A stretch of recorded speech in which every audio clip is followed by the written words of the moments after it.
वर्ष ते 2 वर्ष टिकणारे खमंग उपवासाचे पॉपकॉर्नसारखे फुलणारे सांडगेची रेसिपी आज आपण पाहतोय. तर त्यासाठी एक कपभर आपल्याला साबुदाणा रात्रभरासाठी छान असा भिजवून घ्यायचा आहे. त्यानंतर 2 बटाटे घेतलेले आहे, त्यातला एक उकडलेला बटाटा आहे आणि एक कच्चा. तर कच्चा बटाट्याची सालं काढून तो छान असा किसणीने किसून घ्यायचा आहे.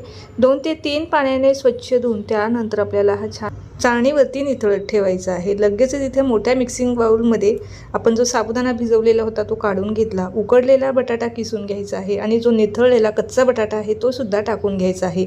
इथे मी हिरवी मिरचीची थोडीशी जाडसर पेस्ट टाकलेली आहे, काही चिली फ्लेक्स टाकलेले आहे. इथे पूर्णपणे तुम्ही चिली फ्लेक्स वापरू शकता किंवा हिरवी मिरचीसुद्धा वापरू शकता.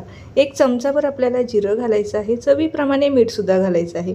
इथे उपवासाला जिरं खात नसाल तर तुम्ही हे पूर्णपणे बघू शकता. सर्व जिन्नस हाताने एकजीव करायचं. मस्त असं मिश्रण तयार झालं की छान अशी प्लास्टिकच्या पेपरवरती सांडगे पाडून घ्यायचे आहे किंवा ताटामध्ये घातले तरीही चालेल. 2 दिवस कडकडीत उन्हामध्ये वाळवून घ्यायचे आहे. जर उन्हामध्ये वाळवले नाही तर हे काळे पडतात, त्यामुळे कडकडीत उन्हामध्ये वाळवून त्यानंतर हवाबंद डब्यामध्ये भरून स्टोअर करून ठेवू शकता. तळल्यानंतर इथे तुम्ही पाहू शकता अगदी मस्त असे पॉपकॉर्नसारखे हे सांडगे आपले इथे तयार झालेले आहे. उपवासाच्या दिवशी वाटेल तेव्हा थोडे थोडे तळून तुम्ही खाऊ शकता.